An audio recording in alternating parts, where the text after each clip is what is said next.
자, 느헤미야는 기도하는 리더다라고 이야기했어요. 꼭 기억하세요. 모든 리더는 기도를 게을리할 수 없고 또 기도를 통해서 하나님과 소통해야 합니다. 우리의 목적과 사명은 누구로부터 와야 돼요? 하나님께로부터 와야 돼요. 그죠? 예. 그래서 우리 교회의 머리도 헤드 오브 처치, 예수님이시잖아요. 그러니까 예수님과 소통하지 않으면 우리의 사명과 목적과 비전을 내가 만들게 되어 있어요. 자, 그런 문제가 생기는 거죠. 그래서 리더는 반드시 기도하는 사람이에요. 여러분들의 가정의 가장이라고 한다면, 부모라고 한다면 하나님과 소통은 필수입니다. 그래야 내 개인의 삶도, 내 가정도, 내 공동체도 하나님이 주신 목적대로, 사명대로 살아갈 수 있다. 소통이 안 이루어져서는 여러분들 이 머리에 말을 밑에 몸이 안 들면 어떻게 되죠? 패럴라이즈 되는 거예요. 마비되는 거예요. 그러면 건강한 몸이 될 수 없는 거와 마찬가지입니다. 자, 두 번째는 부르심에 응답하는 리더였다. 부르셨을 때 응답했다, 순종했다, 반응했다, 따랐다라고 하는 거예요. 부르심에 확신이 없는 사람들은 기초 없이 지은 집과 똑같아요. 뿌리가 없는 나무와 같은 거예요. 바람이 불고 창수가 나면 그냥 뽑혀버리는 거예요. 그래서 부르심의 확신이 분명히 있어야 된다는 거예요. 그래서 부르심의 확신이 있는 사람들은 어떤 어려움에도 그 자리를 떠나지 않는다라고 이야기했어요. 자, 세 번째, 자, 비전을 제시하는 리더라고 그랬어요. 비전이라는 것은 방향성이라고 그랬어요. 하나님의 부르심이 있어요. 그 부르심의 확신이 있고 순종을 해 나아갈 때 분명한 방향성이 있어요. 어디로 가야 할지에 대한 방향을 제시하는 거예요. 리더가 방향을 제시하지 않는다면 그 공동체는 결국 올바르게 성장하고 또 열매를 맺을 수 없는 공동체가 되어버리는 거예요. 방향을 잃어버리게 되는 거예요. 목적을 잃어버리게 되는 거예요. 믿음의 역사와 사랑의 수고와 소망의 인내를 할 수 없어요. 방향이 없으니까 그냥 오션에 떠 있는 배와 같은 거예요. 어디로 갈지 그를 모르는. 그렇기 때문에 믿음도 소망도 사랑도 그 안에는 있을 수 없다라고 하는 거예요. 자, 네 번째는 철저히 준비하는 리더라고 그랬어요. 우리가 하나님의 때를 기다렸을 때 그냥 멍하게 있는 게 아니에요. Do your best. 내가 할 수 있는 최선을 다할 수 있어야 된다. 게을러서는 안 됩니다. 열심을 내시기 바랍니다. 최선을 다하시기 바랍니다. 최선을 다할 때 결과는 it's okay. 결과는 누가 만드세요? 하나님이 만드시는 거. 그게 내 뜻대로 안 됐을지라도 it's okay. 왜? 하나님의 뜻과 계획이 있다면 그게 내 뜻이 아닐지라도, 내가 원하는 결과가 아닐지라도 우리는 기다릴 수 있다는 거예요. 왜? 하나님의 때가 지금 아닌가 보네 라고 하면서 우리는 기다릴 수 있다. 자, 기다리면서 우리 뭐 해야 돼요? 철저히 준비할 수 있어야 된다. 자, 오늘은 다섯 번째, 이 느헤미야의 리더십의 가장 중요한 점은 또 적과 용감하게 맞서 싸우는 리더였다라고 하는 거예요. 도망가지 않았다라고 하는 거예요. 저기 밑에 말씀 보면 성벽을 증축하고 완성할 때 방해꾼들이 많이 있었어요. 그래서 심지어는 거기 보면 10절에 뭐라 했어요? 이스라엘 자손을 흥왕하게 하려는 사람이 왔다 함을 듣고 저들이 근심하니라. 좋아하지 않았다라고 하는 거예요. 느헤미야가 오는 것이 달갑지 않았다라고 하는 거예요. 심지어는 비웃기 시작합니다. 19절에 보니까 뭐라고 했어요? 업신여겼어요. 비웃었어요. 그러면서 심지어는 너희들이 하는 이 일이, 성벽을 지금 세우는 이 일이 페르시아 왕에게 대적하는 것이다 라고 하는 그런 말까지 하게 됐다라고 하는 거예요. 자, 4장 1절 보니까 뭐라고 했어요? 크게 분노했어요. 비웃었어요.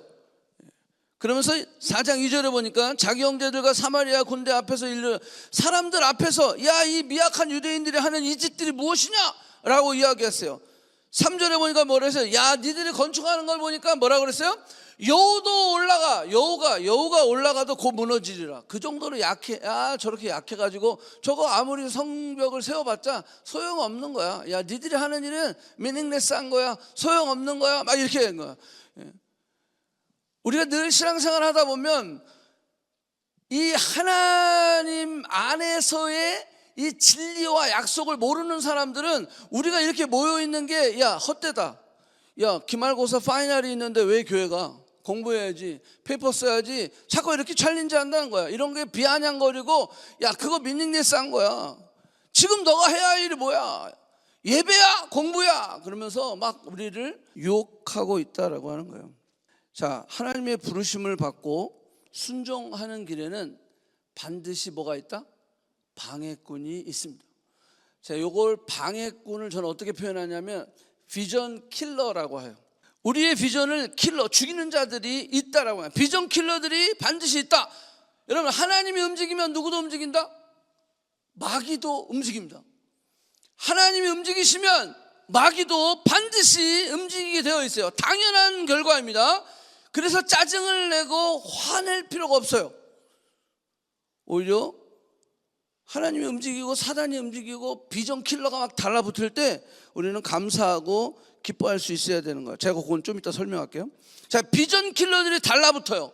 하나님의 부르심과 비전에 대한 확신이 딱 들어서 뭔가 순종하려고 할 때 비전 킬러들은 앞뒤 안 가리고 우리를 봐주지 않고 덤벼들게 된다라고 하는 거예요. 우리의 본성은 이럴 때 어떻게 반응할까요? 비전 킬러들이 확 우리에게 달려들면, 우리를 공격하면 우리의 본성은 도망가야지, 나 할 수 없어, 결국 포기하고 좌절하고 낭망할 수밖에 없다는 거예요. 하나님의 일을 하는 것도 바쁜데 내가 영적 전쟁까지 해야 돼? 라고 하면서 우리가 영적 전쟁을 치르면서 나는 하나님의 일을 나는 그냥 놓아버리는 사람들이 많이 있다라고 하는 거예요. 여러분들, 하나님의 부르심에는 영적 전쟁까지 포함되어 있습니다. 그 전쟁을 치를 각오를 해야 돼요. 하나님 우리를 부르셔서 그 부르심에 순종하며 나아갈 때 이 비전 킬러들이 반드시 우리를 따라 붙는데, 영적 전쟁은 반드시 그냥 그거는 옵션이 아니라요, 하나님의 부르심에는 영적 전쟁까지도 포함하고 있다라고 하는 것을 여러분들 꼭 기억하시기 바랍니다. 여러분들, 이 장면 기억합니까? 손흥민이 있으면요, 앨리스트 기본적으로 3명이 따라붙게 되어 있어요. 이 3명은 여러분들 약가예요. 자, 4명도 붙습니다. 손흥민이가 너무 잘하니까 막 4명씩 붙는 거야. 그죠? 이번에 그 포르투갈인가요? 어디라 16강 할 때 보니까요, 자, 7명이 따라붙었어요. 손흥민 한 명에 7명. 여러분들, 축구가 몇 명이 뛰는 경기죠? 11명이에요. 골키퍼 빼면 10명이에요. 그러면 10명 중에 7명이 따라붙었으면 나머지 손흥민 이게 자기 편 9명은요 다 프리야, 프리. 손흥민이 얼마나 잘하면 저렇게 7명까지 따라 붙게 된다라고 하는 거예요. 제가 왜 저런 이야기를 하냐면, 만약에 저럴 때마다 손흥민이 짜증을 내고 화를 내고 불평하고 불만하고 한숨을 쉬면서 unfair! 왜 나는 7명이 따라 붙는 거야? 막 그러면서 나 못하겠어, 야 이 경기 못해, 야 이거 안 되겠구나, 컴플레인 하면서 경기를 못하겠다고 경기장 밖으로 나가면, 뭐 그럴 일은 없겠지만, 그럼 경기가 될까요? 야 저게 무슨 프로 선수야, 그럴 수 있는 거 아니에요? 여러분들, 저럴 때는 어떻게 할까요? 손흥민이 저렇게 7명이 막 싸 붙고 막 해도 손흥민은요 오히려 기뻐하는 거예요. 와, 내가 역시 스타긴 스타구나.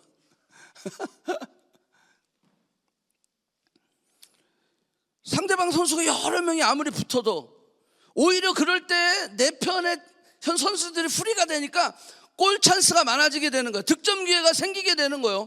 그리고 손흥민은 이걸 다 알고 있어요. 이미 다 알고 있어요. 내가 너무 많은 사람, 나 경기만 뛰면 나를 3명, 4명, 막 7명씩 그냥 자기를 이게 막 공격을 하고 맞게 되니까 아예 이거를 염두에 두고 작전을 피는 거예요. 연습을 한다라고 하는 거예요.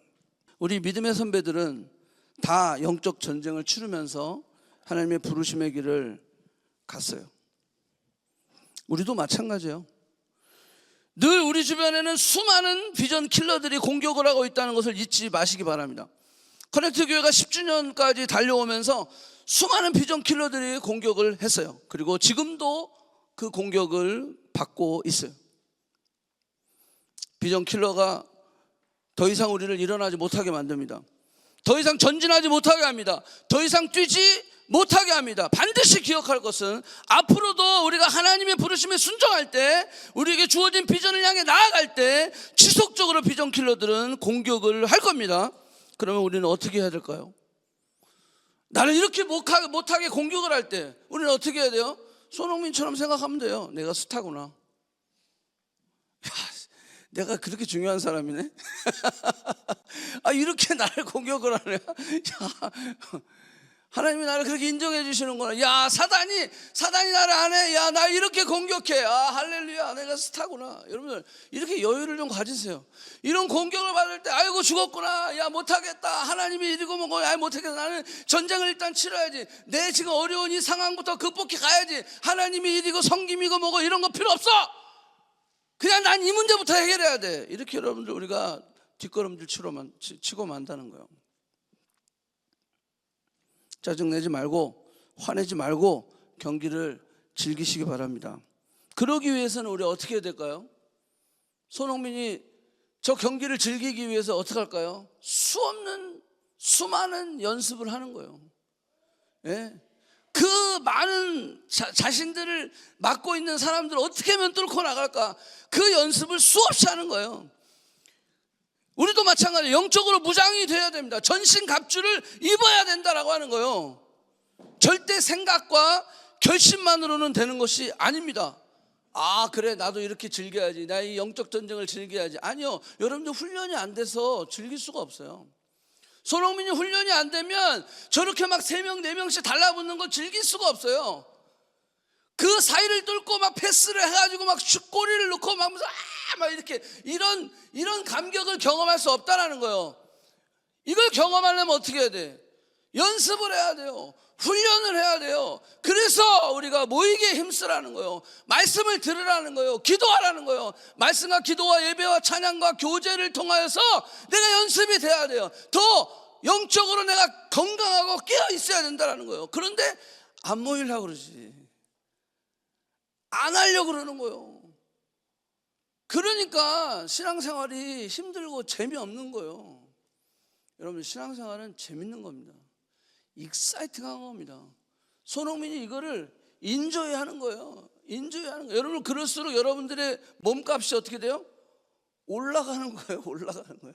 여러분들이 영적으로 사단이요. 블랙리스트 김지연. 야, 이거는 한 10명씩 붙여줘야 돼. 여러분, 이런 사람 되기를 축복합니다. 아멘? 아멘. 몸값을 올리세요. 영적으로 사단이, 야, 얘는 막아야 돼. 얘는 무조건 막아야 돼. 여러분, 이런 어떤 우리 안에 챌린지가 있어야 될 거 아니에요. 사단이 나한테 한 명도 안 붙어. 그러면 나는 무슨 일 하고 있는 거죠? 사단 일 하고 있는 거. 그러니까 안 붙는 거예요. 사단이 좋아하는 일 하고 있으니까 사단이 하나도 안 붙어. 우리가 반드시 하나님의 부르심과 하나님의 일을 할 때는 누가 붙는다? 비전 킬러들이 붙게 되어 있어요. 하나님이 부르시고 세우는 그리고 사용하는 리더들에게는 하나님께서 공통적으로 딱 이 3가지를 말씀하고요. 꼭 적어놓으세요. 하나님이 우리 비전 킬러들이 우리한테 붙기 때문에, 그래서 그걸 알고 하나님이 우리에게 이 성경 전체를 보면 딱 3가지를 강조하고 있어요. 우리 리더들에게, 비전 킬러가 붙는 사람들에게 첫 번째는 뭐냐면 놀라지 말라, 두려워하지 말라는 거예요. 내 부르심 가운데, 하나님의 부르심 가운데 우리가 순종하며 나아갈 때 비전 킬러는 당연히 온다. 그냥 놀랄 것도 없어. 두려워하지 마. 왜? 놀라지 말라, 두려워하지 말라, 강하고 담대하라. 그런 다음에 항상 뒤에 붙는 게 뭐냐면 I will be with you. 내가 너와 함께 할 거야. 그러니까 놀라지 마, 두려워하지 마, 강하고 담대하라. 하나님이 너와 함께 하겠다는 거예요. 두 번째는 뭐라고 말씀하시냐면요, 순종하라.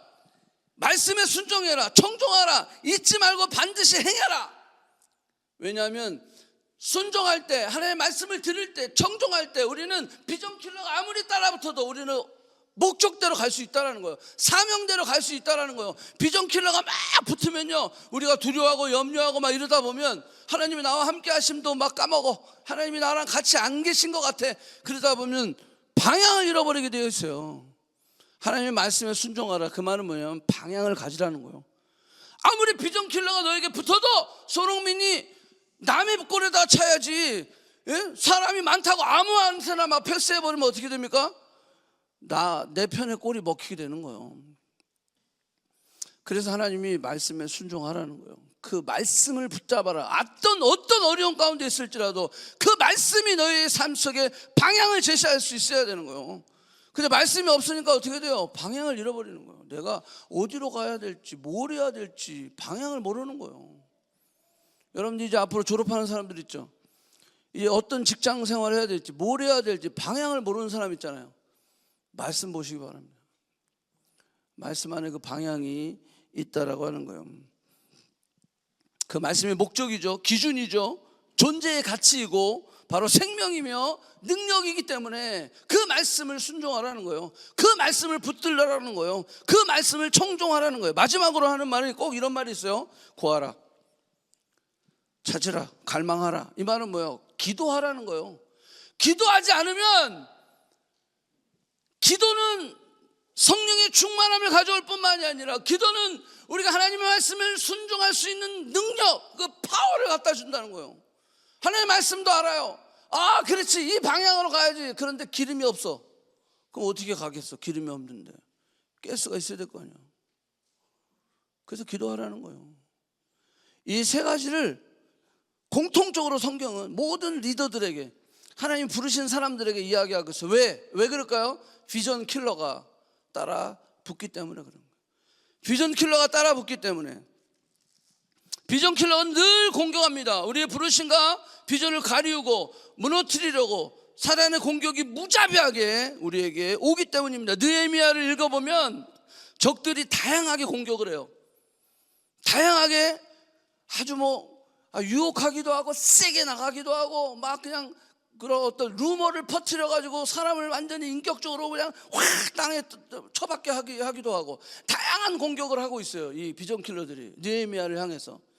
근데 이 느헤미야는 다양한 방법으로 대응을 하고 있는 것을 볼 수 있습니다. 여러분, 사단은 똑똑합니다. 예? 사단은 똑똑해요. 멍청하지가 않아요. 그러니까 나의 약점을 너무나도 잘 알아. 그러니까 쟤는 요렇게 하면 넘어져. 쟤는 요렇게 하면 넘어져. 다 아는 거야. 내가 강한 쪽을 공격하지 않습니다. 저는 80을 해서 져본 적이 없어요. 진짜 지금까지 80을 한 번도 져본 적이 없어. 왜 그런지 아세요? 제가 약하니까 안 해. 80은 안 하니까 져본 적이 없어. 제가 약한 거를 아니까 80을 하자 그러면 됐어. 우리 아들들이랑은 해. 내 약점을 사단이 너무 잘한단 말이야. 그러니까 사단이 너무 똑똑하니까 이 비전 킬러들이 그걸 건드는 거예요. 그걸 건드리는 거예요. 우리 약점을 너무나도 잘 알고 공격하는 거예요. 그러나 하나님은 모든 사단의 전력보다 강하다, 약하다, 강하신 분이시다라고 하는 거예요. 그러므로 우리는 강하고 담대하게 하나님 말씀에 순종하며 기도하며 나아갈 때 하나님께서는 하나님의 사람에게 승리의 전략을 가르쳐 주신다라고 하는 거예요. 자, 그래서 느헤미야가 보면 여러 가지 방법을 동원해 가지고요, 이 다양한 공격들을 대치해 나아가는 것들을 볼 수가 있어요. 심지어는 건축을 하면서 이 칼과 창을 들고 그 다음에 공사를 하고 양쪽에 막 손을 하나씩 들고 막 이렇게 그러면서 교대 하면서 공사를 하고 나면 또 저쪽에 와서 또 허물 수도 있잖아요. 이런 것들을 여러분들 그 느헤미야 쭉 보면 굉장히 느헤미야가 디테일하게 사단의 비전 킬러들의 공격을 전략적으로 대응하는 것들을 볼 수가 있어요. 저는요, 이걸 보면서 여기서 깨달은 게 하나 있어요. 중요한 사실이 하나 있어요. 적들의 공격으로 인하여서 중단할 수밖에 없는 현실과 한계 상황 속에서 느헤미야는 뭐 했다는 거예요? 중단했어요? 맞섰어요? 맞섰다라고 하는 거예요. 현실과 상황은 중단해야 돼요. 이 상황에서 어떻게 우리가 건축을 할 수 있냐? 할 수 없어. 중단! 여러분들, 사단이 원하는 것은 우리에게 승리를 취하는 것이 아니라 우리에게 중단하게 만드는 거예요. 왜? 우리는 예수 그리스도 안에 있기 때문에 반드시 승리한다, 안 한다? 승리하는 거예요. 근데 사단이 왜 우리가 승리할 줄 알면서 공격을 할까요? 딜레이 시키는 거예요. 중단시키는 거예요. 하나님께서 우리에게 예배해 놓으신 그 축복을 받아 누리지 못하게 하는 거예요. 풍성한 삶을 살지 못하게 하는 거예요. 우리가 born again이 됐어요. 그래서 우리의 구원을 사단이 빼앗을 수 있다 없다? 없는 거예요. 누가 너희를 대적하려, 누가 너희를 그리스도의 사랑에서 끊으려, 그럴 수 없다. 그러면 사단이 우리에게서 빼앗아 갈 수 있는 게 뭐죠? 딜레이 시키는 거예요. 그 풍성함의 은혜와 축복을 못 받게 하는 거예요. 이 땅에서 요한복음 10장 10절의 말씀처럼 내가 온 것은 양으로 하여금 생명을 얻게 하고 풍성케 하려 함이라. 그 풍성함의 축복을 못 받게 하는 거예요. 구원은 빼앗아 갈 수 없어. 그래서 저들이 공격하는 것은, 그 비전 킬러들이 원하는 것은 중단시켜버리는 거예요. 멈추게 하는 거예요. 계속 공사를 못하게 만든다라는 거예요. 부르심과 비전이 확실했던, 그리고 우선순위가 확실했던 느헤미야와 백성들은요, 어떠한 생명의 위협 가운데서도 중단했어요, 안 했어요? 중단하지 않았다라는 거예요. 거기에 저는 포커스를 두고 있는 거예요. 상식적으로는 멈춰야 되는 거예요. 도저히 더 진행할 수 없는 거예요. 그렇지만 저들은 멈추지 않았다. 왜? 부르심과 비전, 방향성이 확실했기 때문에. 그래서 우선순위가 확실했던 거예요.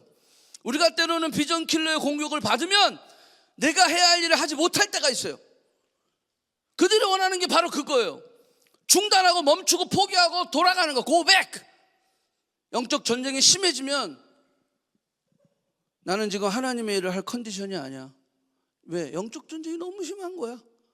내가 섬기면은 할 수 없어요. 영적 전쟁이 너무 심하니까 나 지금 너무 힘들어. 정신적으로 너무 힘들어. 스트레스를 너무 많이 받고 있어. 영적 전쟁에 비전 킬러가 공격이 너무 많아. 그러니까 나는 하나님의 일을 할 수 없다. 이유는 그럴싸하죠. 나는 지금 영적 전쟁을 치러야 하니까 마귀의 공격을 죽이고 영적 전쟁을 끝낸 다음에 내가 그때 하나님의 일을 할게요. 여러분, 영적 전쟁이 끝낼 수 있습니까? 여러분, 속는 거예요. 영적 전쟁은요, 죽을 때까지 치러야 되는 거예요. 내가 영적 전쟁 다 끝내놓고 난 교회 일 할게. 나는 그때 하나님의 일을 할게. 그러면요, 여러분들 천국 가서 해야 돼. 천국 가서 할 수 있을 것 같아요? 여기 있을 때 하나님의 일은 그 가치를 발휘할 수 있는 겁니다. 하늘나라 가서 하나님의 일은요, 그거는 100% 모든 사람들이 다 그냥 그게 라이프인 거야. 여기는 안 그렇거든요. 여기는 우리가 하나님의 일을 한다는 것은 프리빌리지, 특별한 특권이고 축복입니다. 아멘? 근데 사단이 그거를 못하게 한다는 거예요. 그걸 막아버린다는 거예요. 마귀를 없애고 영적 전쟁을 끝난 다음에 한다. 그거는 사단에게 속고 있는 것이다 라고 하는 거예요. 저는 95년도 여기 와가지고요, 지금 거의 30년 동안 거의 1000명이 넘는 청년들과 함께 먹고 자고 생활을 했어요. 먹고 자고 생활 안 한 친구들까지 하면 진짜 그거는 셀 수도 없을 것 같아요. 같이 한솥밥을 먹고 함께 자랐던 청년들이 있어요. 자, 이 청년들이 하나님의 부르심과 비전, 그들에게 하나님 다 이렇게 마음에 은혜 받고요. 우리 표가 뭐야? 복음이 없는 자에게 복음을 가진 자에겐 사명을 해요. 그러니까 복음을 이미 가지고 이 땅에 온 친구들, 또 여기서 예수를 만나고 그리고 나서 사명을 깨달은 자들에게는 반드시 부르심이 있어요. 근데 제가 수많은 청년들이 그 부르심과 비전을 포기하고 한국에 돌아가는 것을 봤어요. 한국에 돌아간 것이 잘못됐다고 이야기하는 것은 아닙니다. 분명히 한국으로 부르신 경우도 있어요. 하지만 비전 킬러와의 싸움에서 저들이 포기하고, 왜? 상황이 어려워지니까, 상황이 힘들어지니까 끝까지 해보지도 않고 저들이 포기하고 돌아가는 것을 많이 봤어요. 염려하고 걱정하고 두려워하고 상황과 환경과 감정으로, 또 심지어는 외롭고 지치고 힘들어서 포기하고 한국으로 돌아가는 경우, 제가 하나님 앞에 기도하는 거예요. 하나님, 지금은 아니잖아요. 이 친구 조금 더 훈련 받아야 되는데 지금은 아닌데 라고 아무리 제가 기도해봤자 그 친구가 결정한 일이기 때문에 저는 어쩔 수 없어요. 그냥 돌아가는 거죠. 하지만 기도합니다. 한국에서 보여주실 하나님의 비전, 그리고 그 비전 가운데 또 비전 킬러가 또 그 친구에게 달려들 거거든요. 그러면 또 지금 여기 때처럼 또 그럴 수 있잖아요. 하나님, 거기서는 그러지 않게 해주세요. 한국에서 하나님이 또 부르시고 비전을 주셨을 때, 또 비전 킬러가 달려붙었을 때 여기처럼 포기하지 않게 해주세요. 그렇게 기도해요. 하지만 이미 여기를 떠난 친구들은 아무래도 여기 있는 친구들보다 제가 기도할 수 있는 그런 상황이 덜하죠. 그러니까 거기서 어떤 일이 벌어졌는지 저는 잘 모를 때가 많이 있어요. 근데 적어도 제가 1000명이 넘는 친구들을 이렇게 생각해 볼 때 포기하고 가는 친구들이 너무 많이 있어요. 그럴 때마다 마음이 아프고 마음이 무겁고 막 가슴이 찢어지는 것 같아요. 나중에 가더라도 지금은 아닌데 그럴 때가 많이 있어요. 여러분들, 하나님의 부르심에는 영적 전쟁도 포함되어 있는 겁니다. 아멘. 그 전쟁을 치르느라고 하나님의 일을 놓아버리면 부르심과 비전을 놓아버리는 것과 똑같은 거예요. 비전 킬러들은 반드시 어느 때든 우리를 그냥 내버려 두지 않는다라는 거예요. 제가 기억 남는 영화 중에 2003년에 나온 영화라는 것 같아요. 2003년 맞나? 2001년이네요. 블랙 호크 다운. 보신 분 있어요? 얼마 없네. 보지 마세요. 그냥 제가 설명할게요.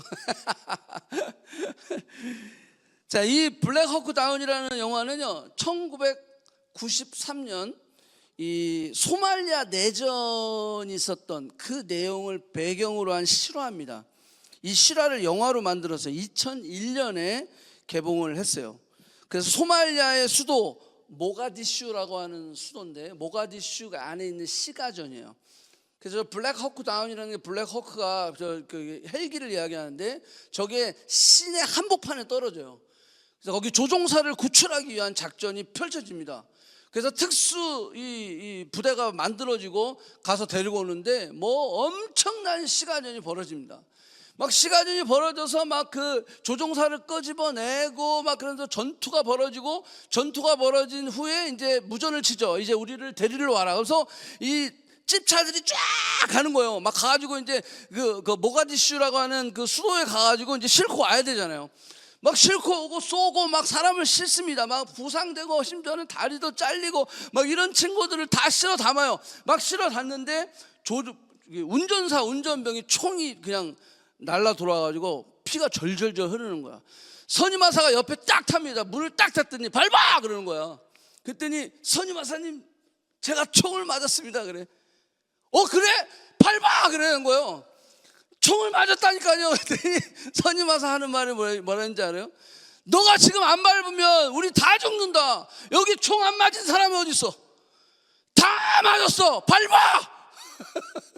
그랬더니 운전병이요, 운전 핸들을 잡고 밟기 시작하는 거예요. 그리고 나서 본부까지 오게 돼요. 다 살게 되는 거예요. 저는 이 영화를 보면서 그런 생각을 했어요. 우리 안에 공격 안 받은 사람이 어디 있어요? 우리 안에 총 안 맞은 사람 있습니까? 신앙생활 하는데 다 총 맞았어요. 우리 다 공격 받고 있어요. 이 비전 킬러들이 때로는 우리에게 그냥 이런 말 해도 되나? 칼로, 총으로 막 폭탄을 터뜨려서 우리를 다치게 하고 있다는 거예요. 근데 그 말이 저는 계속해서 제 마음속에 계속 울리는 거예요. 여기 총 안 맞은 사람 어디 있냐? 와, 그러면서 밟으라는 거예요.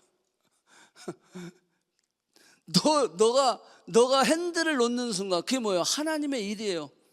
영적 전쟁을 치르는데 핸들을 놔버려. 총 맞았어. 나 이제 못해. 하나님의 일을 못해. 나는 이제 영적 전쟁. 이거락도 끝내야 돼. 나보고 운전을 하라고? 미친 거 아니야 지금? 근데 선임하사가 얘기하는 거예요. 여기 총 안 맞은 사람이 어디 있어? 다 맞았다라는 거예요. 너가 해야 할 일은 운전하는 거야. 너 운전할 수 있지. 그 핸들 잡을 수 있지. 밟을 수 있지. 총은 여기 맞아서 철철 피가 흐르는데 밟아! 그래야 우리가 다 산다. 우리 신앙생활이 그런 거예요. 사단이, 그 비전 킬러들이 우리를 어떻게 하든지 넘어뜨리려고 그냥 쏴대는 거예요. 화살도 쏘고 다 쏘는 거예요. 진정한 예배자, 교회로 사는 자, 복음을 증거하고 빛과 소금으로 사는 자들은 총 맞지 않은 사람들이 없다라고 하는 거예요. 다 맞았어요. 다 맞았어요. 그러나 우리는 운전대, 즉 하나님의 일을 놓을 수가 없어요. 그래서 밟아가는 거예요. 목사도 힘들어도 지치고 뭐 때로는 외롭고 막 그래도 총을 맞아도 운전대를 놓을 수가 없는 거예요. 밟고 가는 거예요. 왜? 그게 내 사명이니까. 여러분, 우리의 신앙생활이 그런 거예요. 저는 이 그림이 생각났어요.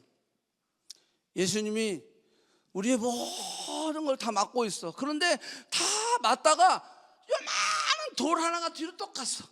그랬더니 뒤에서 하나 딱 맞고, 왜 나한테 돌을 던지시는 거예요? 예수님은 다 막고 있는데, 그 큰 짱돌을 다 막고 있는데 나는 요만한 거 하나 딱 맞고, 교회 못하겠어요. 신앙생활 못하겠어요. 교회 일 못하겠어요. 우리가 그러고 있지는 않는 거예요. 여러분, 신앙생활 목숨 걸어야 됩니다. 하나님의 부르신 가운데 어떠한 비전킬러가 우리를 달려들어도 우리는 아까 얘기한 대로 두려워하지 말라, 놀라지 말라, 내가 너와 함께함이라, 말씀에 순종하라, 청종하라. 그 말씀이 너의 생명이고 기준이고 가치관이고 그 말씀이 너에게 능력이 되어야 된다. 그리고 마지막 뭐예요? 기도하라는 거예요. 기도하고 순종할 수 있는 힘을 얻어서 가라는 거예요. 갈 때 우리는 반드시 하나님의 뜻을 이루고 놀라운 역사를 경험하게 되는 겁니다. 느헤미야는 자신을 모함하고 죽이려는 자들 앞에서 공사를 멈추지 않았습니다. 영적 전쟁 때문에 내게 주신 하나님의 일을 중단하거나 멈추지 않았다라고 하는 거예요. 아, 힘들다, 쉬고 싶다, 쉬었다 하자. 나에게 지금 주어진 문제를 해결하고, 졸업하고 할게요, 취직한 다음에 할게요, 결혼부터 하고 할게요, 아이 키우고 나서 애가 너무 어려서 안 될 것 같아요. 그래서 나중에 하는 사람 봤어요? 저는 잘 못 봤어요. 졸업하면 할게요 그러다가 졸업하니까 취직하더라고. 그때 취직하니까 또 너무 시간이 없대. 그러면 언제 하려고? 결혼해서? 결혼하고 나니까 또 돈 벌어야지, 처자식 먹여 살려야지, 애 나면 또 막 애 낳았다 그러고. 그럼 여러분들 핑계가 끝도 없어요. 끝도 없어요. 그러면 언제 할 거야? 죽은 다음에 할 거예요?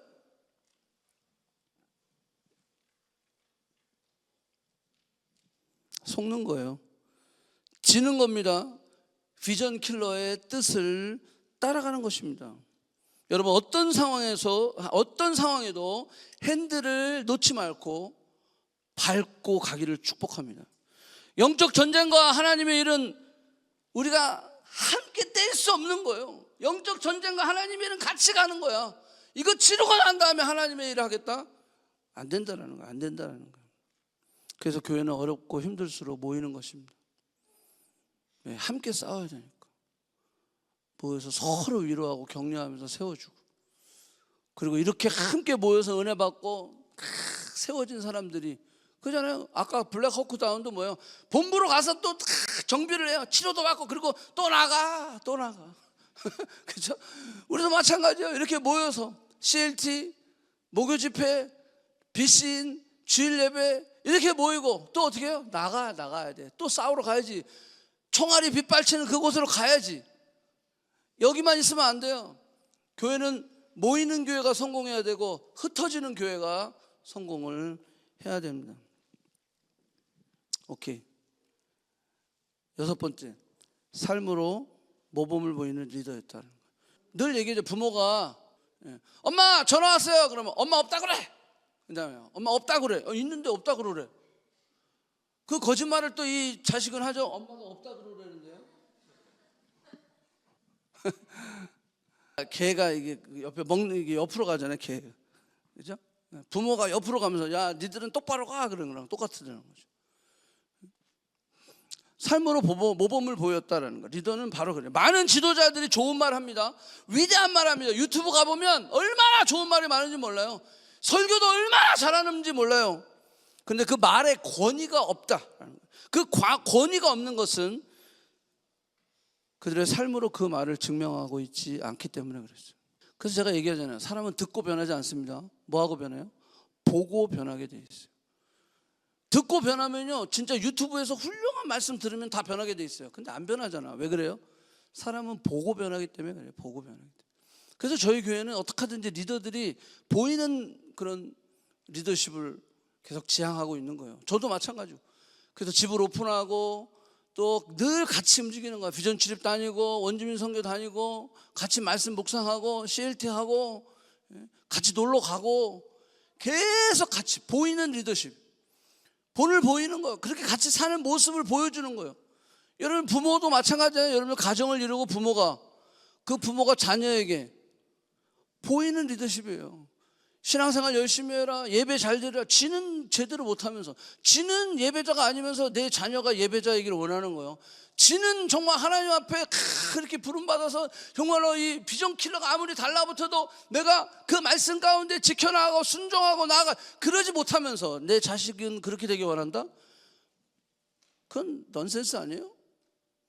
그리고 그 자녀의 교육을요 교회에다 다 맡겨요. 교회가 다 해주길. 집에서는 아무것도 안 하면서 교회가 일주일에 한 번 자녀를 만나갖고 어떻게 그 아이를 올바르게 양육할 수 있어요. 여러분들 성경은요 잘 들으세요. 성경은 어디에도 자녀의 양육을 교회에다 맡기지 않았어요. 자녀의 양육을 어디다 맡겼어요? 가정에다 맡겼어요. 아멘. 그러니까 여러분들이 바르게 써야 돼요. 내 가정에서 1년 12달 매일 보잖아요. 그 가정이. 그 가정에서 교육이 돼야 된다. 그래서 여기 리더는요 삶의 모범을 보이는 거다. 모범을 보인다. 그래서 쭉 지금 느헤미야가 그 모범을 보이는 내용들을 하나님을 경외하고 막 이런 모습들을 보이는 것을 볼 수가 있어요. 성벽 공사도 마찬가지예요. 힘을 다해서 본인도 직접 그냥 시키지 않았어. 자기가 그 공사에 힘을 다해서 같이 참여했어요. 심지어는 여기 17절 보세요. 내 상에 뭐라 그랬어요? 유대 사람 그리고 민장들 150명이 함께 그 상에서 먹는다는 거예요. 상이 얼마나 크면 150명이 한 거예요. 그 정도로 총독이면요 이 기득권이 있었던 거예요. 느헤미야의 포지션은 대단한 포지션이었어요. 근데 그 기득권을 가지고 자기의 부를 축적하지 아니하고 다 베풀었다라는 거예요. 함께 일하고 함께 나누고 함께 먹었다라고 하는 거예요. 그게 삶으로 본을 보였다라고 하는 거예요. 백성에게 본이 되었다라고 하는 거예요. 누구보다 성실했고 누구보다 부지런했고 누구보다 자비로웠고 겸손했다라는 거예요. 늘 백성과 함께했던 지도자였음을 알 수 있다라는 거예요. 항상 기도하는 지도자, 부르심에 순종하는 지도자, 빈틈없이 준비하는 지도자, 본을 보이는 지도자. 그러니까 느헤미야의 말에는 뭐가 있었어요? authority, 권위가 있었다라고 하는 거예요. 여러분들도 아버지가 되고 어머니가 될 거 아니에요? 이런 리더가 돼야 된다. 항상 기도하고 부르심에 순종하고 빈틈없이 준비하며 본을 보이는 지도자가 돼야 된다. 오늘날 교회가 세상으로부터 잃어버린 신뢰를 회복하기 위해서는 세상과 다른 가치, 세상과 다른 기준, 그 기준의 삶이 우리에게 있어야 된다는 거예요. 세상은 어때요? 저 정도 위치되면 자신의 부를 축적하죠. 근데 세상과 다른 가치관을 가지고 있어요. 느헤미야는. 그러니까 나누어 주는 거예요. 베풀어 주는 거예요. 저들이 힘들고 어려우니까 무리한 것들을 요구하지 않는 거예요. 그러면서 함께 하나님의 부르심에 그 비전을 향해 나아갈 수 있었다라는 거예요. 우리도 마찬가지예요. 이 세상을 살아가고 있는 우리들도 세상에게 잃어버린 그런 신뢰를 회복하기 위해서는 세상에 똑같은 기준과 똑같은 가치관으로 살아가면 안 된다라는 거예요. 다른 기준, 다른 가치관이 있어야 된다. 그래야 사람의 마음을 감동시켜주고 빛과 소금의 역할을 감당할 수 있고 세상을 변화시키는 교회가 될 수 있다는 거예요. 자, 7번째. 자, 팀 사역을 이루었어요. 자, 느헤미야는요, 팀메이트들을 공로를 잊지 않았다. 팀메이트들의 공로를 잊지 않았어요. 느헤미야 곳곳에 보면 느헤미야와 함께 일했던 자들에 대한 리스트들이 나와 있어요. 3장을 한번 보시면 3장 전체가 사람 이름이에요. 아니 왜 그 쓸데없이 나도 외울 것 같지도 않은 알지도 못하는 사람들의 이름을 그렇게 많이 나열했을까? 결국은 뭐예요? 느헤미야는 팀 미니스트리, 팀 같이 일했던 자들의 공로를 절대 잊지 않았다라고 하는 거예요. 그 3장을 제가 한번 분석해 봤어요. 이러죠. 심지어는 자신의 분량을 끝냈지만 다른 사람의 분량을 채워줬던 사람들의 이름. 나는 요만큼 했으면 됐지. 근데 다른 사람 것까지 그 분량을 채워주는 거야. 이렇게 멍청한 사람이 있었어. 우리는 그냥 내 것만 하면 되잖아. 근데 아니요. 여러분, 이들이 이 느헤미야가 본을 보이니까, 느헤미야가 그 리더십, 그 삶이 그 많은 사람들에게 영향력을 주니까 내 분량을 채웠는데도 불구하고 다른 사람의 분량을 채워주는 자들의 이름이 있어요. 6형제 6명이요. 막내지만 형들이 다 도망갔어요. 막내 혼자서 나와서 작업했던 사람의 이름도 있어요. 모두가 꺼려했던 가장 더러운 오물 쓰레기 그 구역을 맡아서 묵묵히 공사를 끝낸 사람의 이름이 거기 나와 있어요. 집에 남자가 없어. 딸만 있어. 그런데 그 딸들이 나와서 그 맡은 구역을 소화해냈던 그 가족의 이름들이 있어요. 먼 곳에 살았어. 가깝지도 않아. 근데 먼 곳에 살았지만 불평하지 않고 끝까지 나와서 그 일을 마무리했던 사람들의 명단이 있어요. 돈 있는 사람, 귀족들은 다 도망갔어요. 다 농땡이 치고, 귀족들은 일을 안 하는 거야. 그런데 가난하지만 자신의 구역을 충실히 잘 감당했던 사람들의 이름이 그 3장에 나와 있어요. 다른 사람보다 더 넓은 구역을 담당했어. 왜 나는 넓어?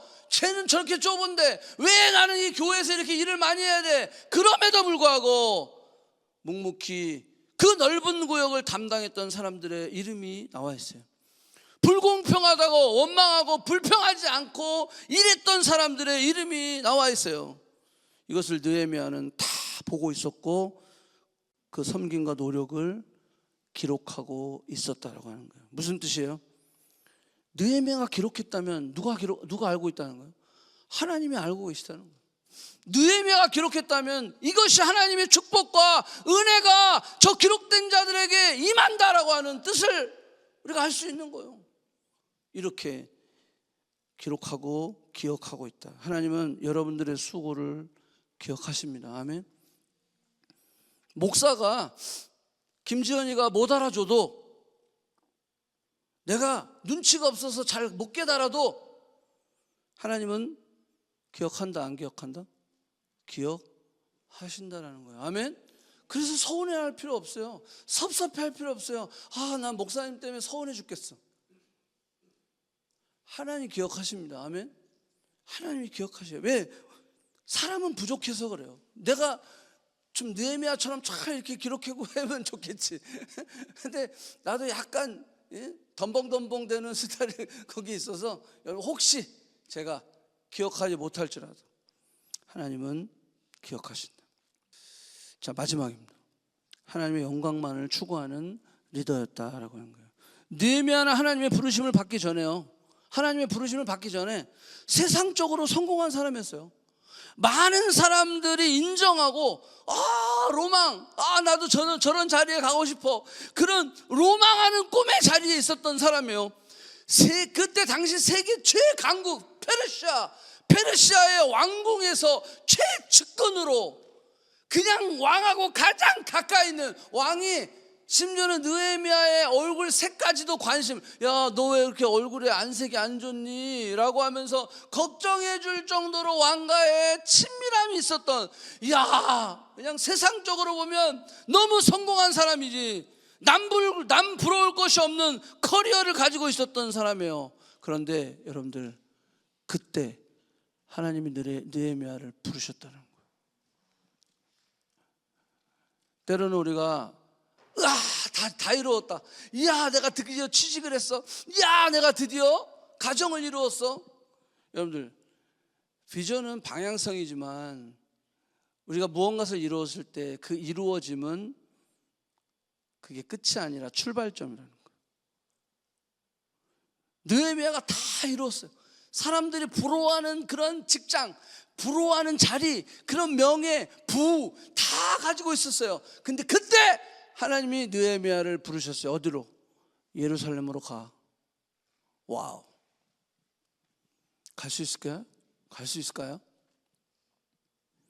하나님의 영광만을 추구했던 느헤미야는요, 내가 이 자리에 있는 것이 하나님의 영광이면 이 자리에 있는 거야. 근데 내가 저기에 가는 것이 하나님의 영광이라면 나는 예루살렘으로 가는 거야. 아멘? 왜? 하나님의 영광만을 추구했기 때문에 자리에 연연하지 않았다라고 하는 거예요. 우리가 공부를 하고 직장 생활을 하고 뭔가 비전을 이루고 그랬을 때 하나님이 나를 그 자리에서 이 자리를 통해서 하나님 영광 받으시면 오케이, 이 자리에 있는 거야. 하지만 하나님이 나를 옮기실 때 그때야 비로소 내가, 아까 우리 순아가 얘기했죠, 내가 어떤 목적을 가지고 하나님을 구하나 그게 드러나는 거예요. 내가 이 자리를 고집한다면 나는 이 자리가 목적이 있었던 거야. 근데 내가 하나님 나라의 예루살렘으로 가는 걸 원하시면 이 모든 부귀와 영화와 모든 걸 다 내려놓고 가기를 원하시면 그게 하나님의 영광의 자리라고 한다면 내가 가겠습니다라고 했을 때 그 순종은 바로 뭐예요? 내가 하나님의 영광을 위해서 산다라고 하는 것이 증명되어지는 것이다라고 하는 거예요.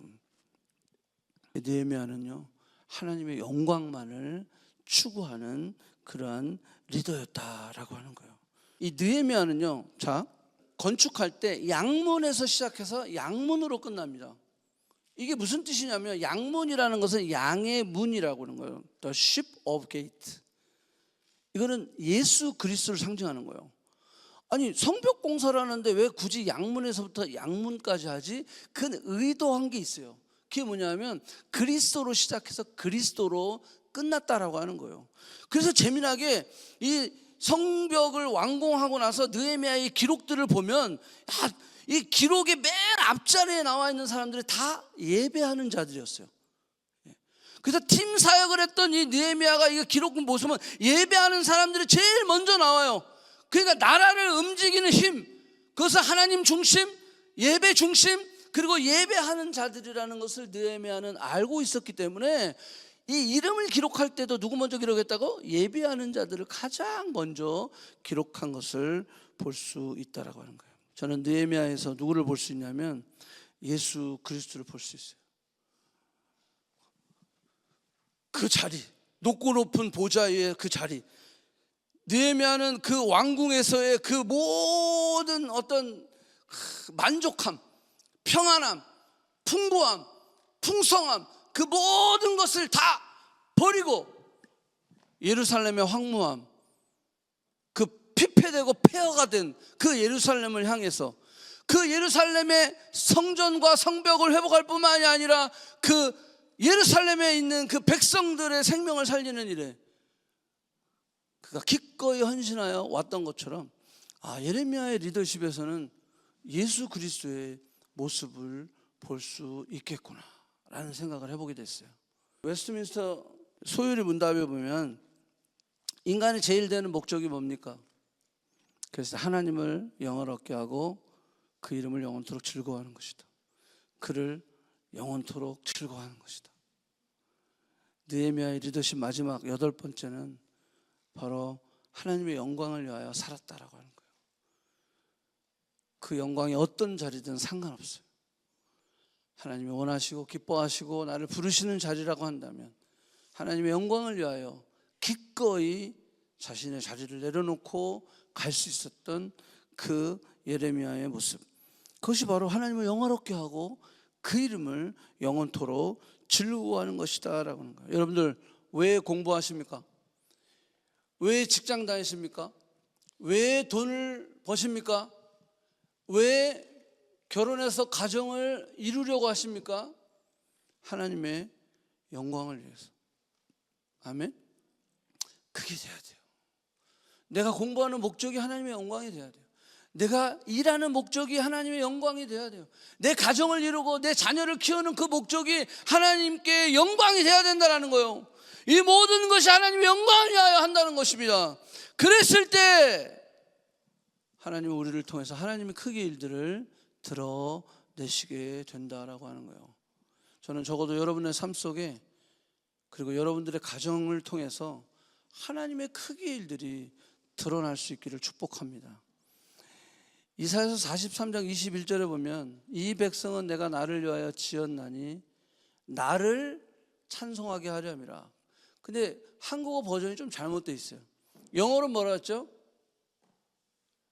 하나님의 찬송을 프로클라임, 선포하게 하려 함이라, 이렇게 있어요. 이 백성은 내가 나를 위하여 지었는데 하나님의 찬송, 하나님의 프레이즈, 그것을 프로클레임, 선포하게 하려 합니다. 그러면 무엇이 하나님의 찬송일까요? 하나님의 찬송을 프로클레임 해야 되잖아요, 우리의 삶이. 근데 무엇이 하나님의 찬송이냐라고 하는 거예요. 예배학적으로 이야기한다면 이렇게 이야기할 수 있어요. 하나님의 찬송은 바로 우리입니다. 우리가 하나님의 찬송이에요. 그러니까 예수 그리스도의 생명으로 거룩하게 된 우리, 예수 그리스도의 십자가의 죽으심과 부활하심이 나의 실제가 된 성도들은 예수 그리스도 안에서 우리가 뭐가 돼요? 거룩하게 되는 거예요. 영화롭게 되는 거예요.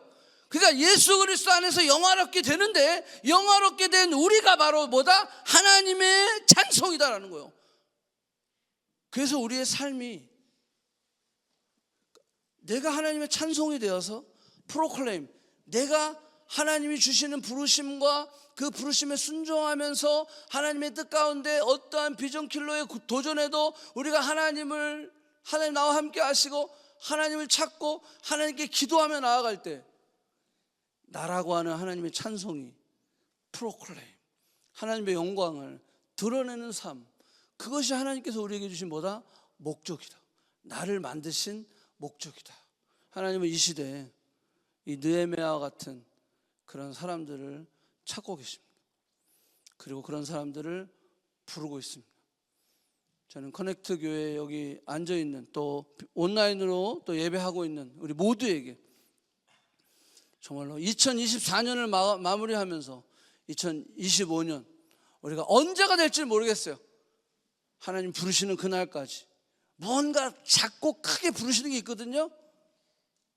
잘 준비되어서 하나님, 저도 부족하지만 느헤미야처럼, 에스라처럼 그런 삶과 리더십으로 하나님을 영화롭게 하는 그런 사람이 되겠습니다.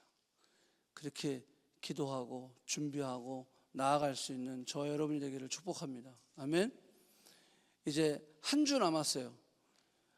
2025년 교회에서 같이 섬길 우리 성김이들 제가 단톡방에 올려놨어요. 성김이 지원서. 여러분들 기도하시면서 내가 자격이 있나를 묻지 마세요. 우리는 뭘 물어봐야 되냐면 하나님께서 나를 부르시고 있나, 하나님이 나를 필요로 하시나를 물어보세요. 그리고 우리는 뭘 기도하면 돼요? 이제 내게 능력을 주세요.